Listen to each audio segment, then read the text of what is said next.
माफ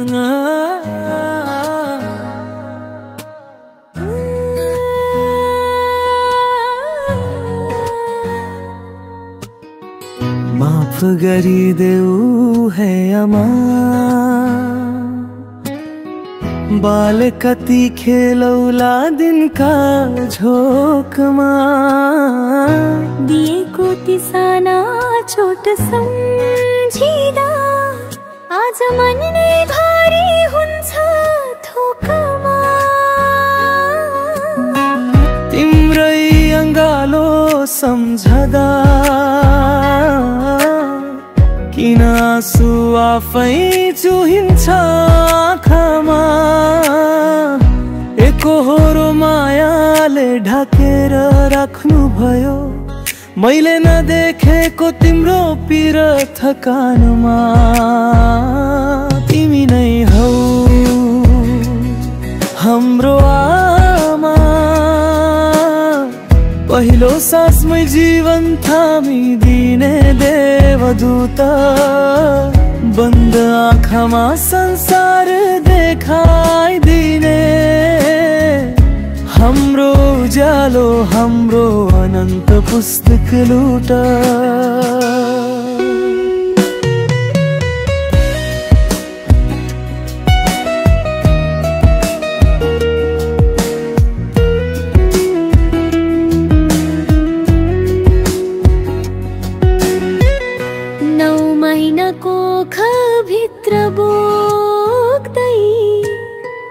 आशा सपना सँगै हुर्काइदिनु भयो। छोरा होस् कि छोरी फर्कँदैन, बस हाँसी हाँसी भगवानलाई धन्यवाद दिनु भयो। पहिलो उज्यालो देखाउँदा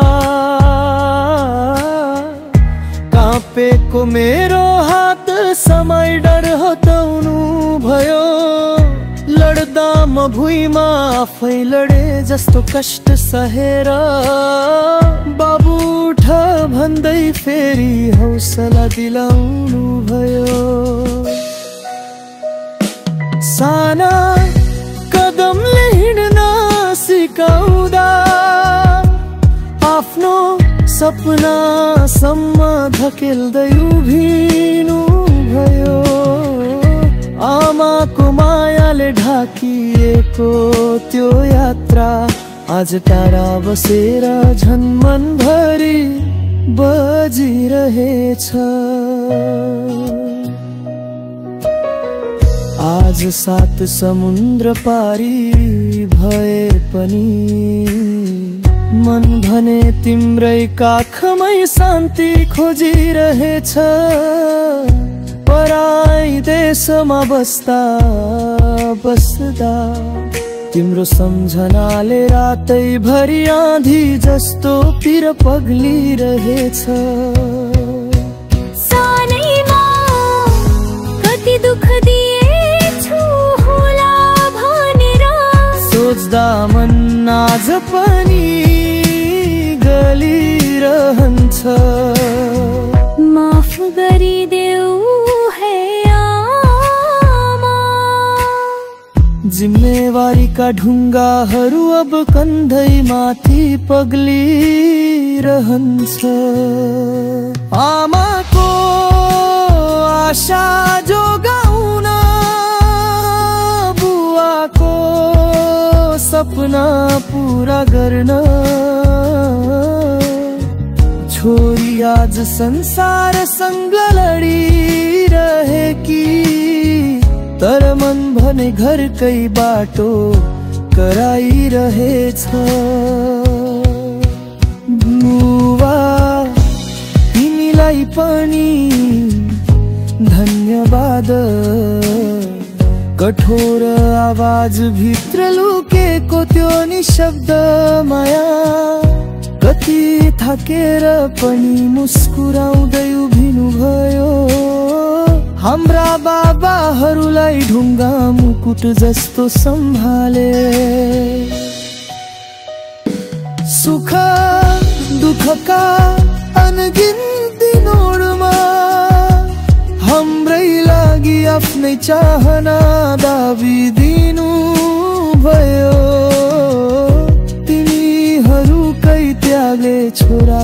बन्न सकेका थियौं, नत्र त हामी कहाँ पुग्थ्यौं र आकाश समेत स्पर्श गर्न। तिमीहरू नै हौ हाम्रा आमा बुबा, जीवनका पवित्र आधार, शाश्वत सहारा। जहाँ गए पनि बसोस् तिम्रो आशीर्वाद, छोरा छोरीको संसार सधैँ उज्यालिँदै जाओस् सधैँ माथि। के केटी दुवै अन्तिम आमा,